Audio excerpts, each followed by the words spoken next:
What's going on? What's going on, y'all? Y'all know who it is. You know what it is, man. It's your boy Big June. I'm back with it. Here with another episode of Big June Sports Talk, man. Where sports discussion becomes sports debates. Where we discuss the good, the bad, and the ugly. Everything and anything in the sports world, I touch on this platform, man. Before I get this episode off, do your boy a great favor. Hit that like button, hit the subscribe button. Tell a friend, tell another friend, man. We can discuss it, debate it, jump on this platform, and talk the beauty of sports, man. Everything and anything in the sports world. You know, I just dropped Safety in the Box, the Darren Sharper episode, and you can check that out on the platform. And I mentioned doing the King's Coronation, a celebration of LeBron James, of all his accomplishments and milestones in his NBA career, right? Now, this isn't an episode where we get into the debate mode, where is it Jordan or is it LeBron? You know, because they're both great in both aspects of their game. And some would say Jordan was the greatest of his generation, as LeBron is the greatest of his generation at this current time. But however, we're not going to get into all that. I might say that for part two. This here is acknowledging LeBron James for all his accomplishments and milestones and what he's meant for the game of basketball. From USA Basketball to the Cleveland Cavaliers to the Miami Heat to currently to the Los Angeles Lakers. His impact on every team at every level. This is what we're going to get into. I'm going to give you a couple of numbers. I'm not going to really dive into the numbers and be a numbers geek. I'm going to just give y'all the basics. I ain't going to tell you exactly the amount of assists that he surpassed Isaiah Thomas. And if you don't know currently how many points he has to become the all-time scorer leader in NBA history, I shouldn't have to remind you as a fan. But I will give you a couple of nuggets of this episode. So, you know, a King's Coronation, just think about it. Selected first overall by the Cleveland Cavaliers, right, in 2003. Now, your boy Big June, like some others, say Carmelo Anthony should have been Rookie of the Year that year. You know, it is what it is. But again, it all started getting drafted number one. The hype and everything surrounding it, obviously we all know that hype was real. Coming out of high school, already being celebrated and monarched with the name King. Those are big, great shoes to fill. And the comparisons already to Michael Jordan, the late great Kobe Bryant, Magic Johnson, Oscar Robertson. It was like a cocktail of NBA superstars. But who is LeBron James, right?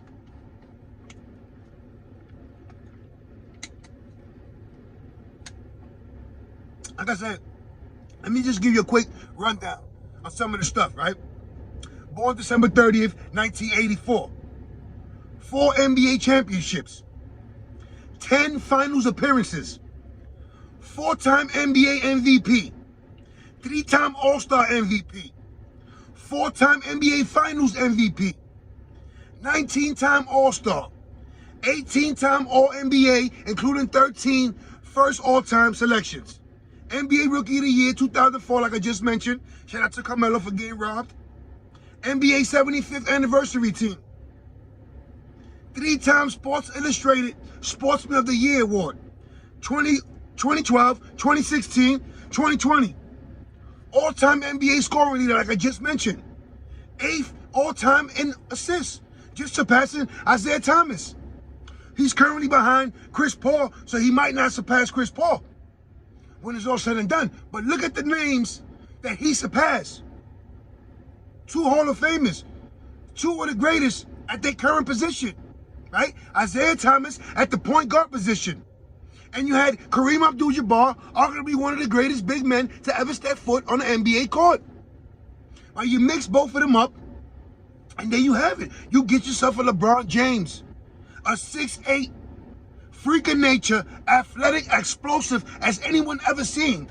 Like when I think of LeBron James, one of the first athletes that come to my mind with the explosiveness, the body built, maybe not the height, the stature-wise, right, is Larry Johnson. Do you remember Larry Johnson in college? For all my old heads out there in UNLV, the Running Rebels?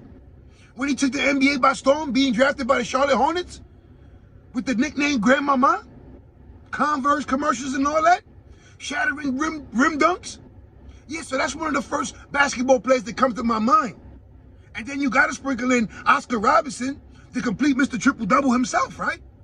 So when you think about the comparisons as far as Jordan and LeBron, it was always to me like LeBron was more of the mode of Oscar Robertson and Magic Johnson, More of I could do it all. I'm a jack of all trades on this court. This is what it comes down to, right? So everyone knows what separated Michael Jordan from his adversaries. His killer instinct, his will to impose on people on the court. Same applies for the late, great Kobe Bryant. And some would say that LeBron James lacked that during his career. Yet the numbers speak for themselves. 4 championships, 10 finals appearances, right? It is what it is. This is the argument that, there might not be no winners. Because there's solid arguments on both sides of the fence. Us Jordan heads are always going to acknowledge what he did. How he imposed his will on the NBA. Now, when you look at the young guys and this generation, it's rightfully so that he's been celebrated and being acknowledged as the greatest. Look what he accomplished, even at this All-Star game this weekend. Hustling to get the block on Shai Gilgeous-Alexander. Almost fracturing his finger.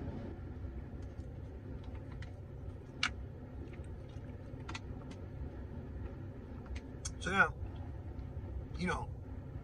let's take a trip down memory lane. Shout out to my boy Nas. And see how it all started from a young boy from Akron, right? With a dream to become the greatest player of all time. His Cleveland days, the first stint, the headband, all the team posing, the celebrations, the pictures taken, right? Some will argue that roster, Michael Jordan or Kobe Bryant, wouldn't find success with the roster that he competed with at the Cleveland Cavaliers, right? From Mugaskis, Varejao, Mo Williams. I'm trying to think of Keisha Cole's ex-husband. But, Boobie Gibson, right? But let's not forget that, Kobe Bryant also won the war with Chris Mims, Sacha Vujacic, Smush Parker, etc., etc. Now, when you look at Jordan, the stats don't pop out from Bill Wellington, Will Perdue, John Paxson, B.J. Armstrong. These are role players that earn their bread, earn their rings, right?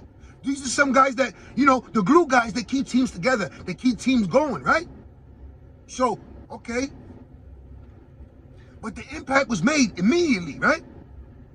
In the first stint with the Cavaliers, leading them to the playoffs, not in the first year, but eventually rising up the rankings, right? The battles with Boston, the battles with Detroit, the 2 big heavyweights at the time of the Eastern Conference, right?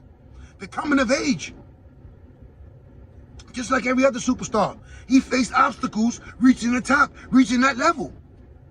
And that trio up in Boston of KG, Ray Allen, and Paul Pierce, they meant business. At the 4th one, and Rajon Rondo, 2 finals appearances, they definitely was a thorn on his side. And the Detroit Pistons found late after they had that run where they had a stranglehold on the Eastern Conference along with the New Jersey Nets, right? So here comes LeBron. The torch has been passed. So now all of a sudden the Cleveland Cavaliers, with a whole set of different characters on the rotation, are in the mix now, right? So that's all due to LeBron James. And then a year later, Dwight Howard came and turned around the Orlando Magic. And soon the Eastern Conference looked like it was going to be a battle between LeBron James and Dwight Howard for many years to come, right? And it still could have. But certain things took place. The domination of Boston, right? They still had what it took to eliminate the Cavaliers.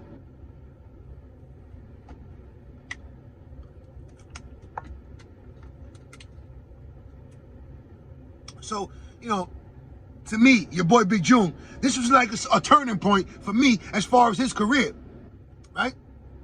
Because when they say, if you can't beat him, then join him. The same way Cupcake Kevin Durant did when he couldn't get past Golden State. Okay, LeBron didn't join the Boston Celtics, but he teamed up with Dwayne Wade in the Miami Heat, who had just won a championship a couple of years prior to that, right? And everyone knows that Miami is known as Wade County. So he joins forces with Chris Bosh as well, and they get their own trio, their big 3, right? As far as the reference as the big 3, to me, your boy Big June, It goes back to even the day of the Houston Rockets. Even they didn't find success. They had Akeem Olajuwon, Scottie Pippen, Charles Barkley, and the year before that they had Clyde Drexler. So when you look at if LeBron started the big three, or was it Boston with KG, Ray Allen trade, it was happening in the NBA. It just found success with the Celtics, and it trickled down to the Miami Heat. So now he found his way down to Wade County, right, making a big, great announcement on his special when he took his talents to South Beach. This is where he became part of the villain, right? A lot of fans were stunned, hurt. People were burning their jerseys. No one wanted to see LeBron James in Cleveland, in Akron. So one would ask, why would a hometown kid with the weight of his world on his shoulders decide to skip town after seeing that he didn't have what it takes, or he didn't have enough in place to take that team to the next level, right? There was so many questions surrounding his exit from Cleveland. Like, why? Why not stay and finish what you started? Jordan would never do this. Magic Johnson never did that. Larry Bird would never do that, right? Okay, so he joins forces in Miami. Dwayne Wade, Chris Bosh. That little run they had in South Beach. What was it? 4 finals appearances? 2 championships, 2 losses? Okay, so when you look at that run in Miami, those days with him and Wade, they truly were remarkable. On ESPN, there was always highlights. Alley-oop here, fast break dunk there. It was must-see TV. However, was it pure domination? Absolutely not. Absolutely not. Why? Because they lost to the Dallas Mavericks and they lost to the San Antonio Spurs. And some would say they should have lost both finals matchups against the Spurs. However, Ray Allen, swish, splash, saved the day. It is what it is. That's a whole different episode and a whole different ball game. However, that run in Miami legitimized his career. When you look at what he's accomplished, the championships, even though he didn't accomplish that in Cleveland, yet, winning championships solidifies anyone's career. As far as the stature, are you a Hall of Famer? Are you a superstar? It is what it is, right? So now, once again, here's LeBron decided on his next future destination, right? Where does he go? Everyone was excited saying he might head up over here to the Knicks. But the boy found his way back to Cleveland. He went home. Now, there's nothing wrong with going home.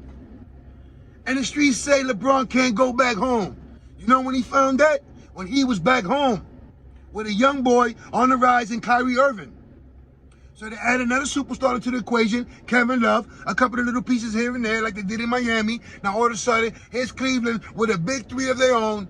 In the middle, smacked in the middle of it, is LeBron James back home. And not only does he come back home, he fulfills his destiny, his promise to the city of Cleveland. Akron, that young boy, brings the championship back to the city, to Cleveland. After all those frustrating finishes, seasons for every sports teams combined, LeBron James and Kyrie Irving delivered on the promise to bring a championship back to Cleveland. Again, I'm not going to get into if Kyrie did step his game up against Golden State in those last games of the finals. Would they have even won the championship as they became the first NBA teammates in finals history to score 40 points each? I mean, whether you look at it, Kyrie saved them or not, you cannot escape. And it's not, how can I say, let me backtrack a little bit. You cannot take away for what was accomplished in Cleveland by that duo, or by that trio, including Kevin Love, who took a back seat, by the way, to get on the winning team.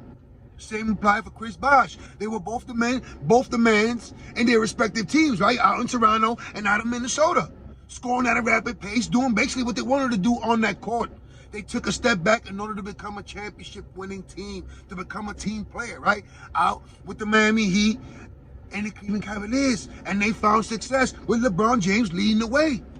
And some would say that, you know, Dwayne Wade, didn't have to take a back seat out in Miami, but being he knew what was best for the team in order to find success, to keep everything rolling, to find that real level of success where you win championships, you're being serenaded, you're getting drunk at parades. It takes an egoless person, and that was Dwayne Wade. Because we all seen what happened as LeBron James and Kyrie Irving, fresh off the float, Kyrie demands a trade. Right? So someone said that there was problems in the locker room between LeBron and Kyrie, like whose team was this? Either way, right? So as we're going down the timeline, you find success in Cleveland. You find success in Miami. I mean, you take it to the next level in Miami, winning multiple championships, right? You go back home. You fulfill a dream of every person out in Cleveland and bring a championship back to the Cleveland Cavaliers, right? And then you mentioned that you never wanted to leave and was never going to leave again. Now here we are talking about LeBron James as a Los Angeles Laker. Now I understand the mystique and the legacy behind the purple and gold, and the list of superstars who's worn that uniform, that illustrious uniform, right? But someone argue that that last championship that the Lakers won in the bubble during the pandemic is like it's not really valued, right?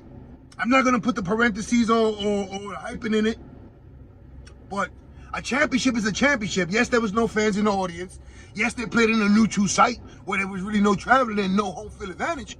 However, you still gotta play the games. It's still 4 quarters that made a better team win, which will happen to be the Los Angeles Lakers against the Miami Heat that season, right? Yet, it's not awarded and celebrated as a prestigious championship in some people's eyes. But the bottom line is, when you look at it, 10 finals appearance. What was it, 8 in a row? Those battles against Golden State. The 2 battles against San Antonio. Right? You look at some of those matchups. Shit, even the time when, before he left Cleveland the first time, them battles against Detroit, the battles against Boston. It truly was legendary when you look at everything that was accomplished. And if you go back and look at some of the numbers in the finals, even the ones that he did lose, those numbers were phenomenal. Now, I laughed when someone told me that, you know, Kawhi's claim to fame was being a LeBron stopper. If you look at the numbers, whether Kawhi solely guarded LeBron during that series between the Heat and the Spurs, LeBron was averaging over 30. He did anything and everything he wanted to do on that court. No one was stopping that, man. You could slow him down, contain him, but to say that he stopped him? Now, as much as I want to get into some of the other stuff, I'm going to leave that for the Jordan versus LeBron debate, because it is a debate. We could go about it. You could agree or disagree. It doesn't really matter. Everyone is entitled to their opinion. So you're going to voice what you feel is right, and your boy Big June is going to do the same. Now, listening to everything that's coming to play, right? There's so much more I want to dig deep into, but I'm going to leave that for part 2, because there is a part 2 to that. And the part 2 to this episode is the Jordan versus LeBron debate. Now, I did one on Smokers Lounge podcast on Anchor app. Shout out to Anchor app. You can check that on my audio days before you get to see the ugly face and the raspy voice on YouTube. Blessing y'all. But you can also check that out. And then this is a debate, a legitimate debate. Because a lot of people find that Jordan is still the greatest of all time. Now, you got some people who said he's surpassed by LeBron James. LeBron is the greatest player ever. I mean, we could get into that. We could discuss and debate it, but we're going to save that for part 2. So there will be a part 2 to this episode. This was a quick, episode reminding everyone of the greatness and all the accomplishments and milestones of LeBron James. From Cleveland to Los Angeles to Miami to the U.S. basketball team. From, the disappointment to redemption. It is what it is. Is he the greatest player of all time? Someone say he is. Is he the greatest player of his generation? Absolutely. But again, we're going to leave that for a prior episode. That Jordan versus LeBron debate, it has to happen. So be on the lookout for that. Again, like I mentioned earlier in the episode, I dropped the Darren Sharper safety in the box. You can check that episode out. Just go check out the big platform. Hit the like button, hit the subscribe button, tell a friend, tell another friend, man. All my family and friends in New York, man. Stay safe, stay sharp, stay blessed, stay alert, stay on point. All my family and the friends in the pen, a couple of y'all got paroled. Keep your head up. I know shit is rough. Things will turn around, man. I'm out of here. One.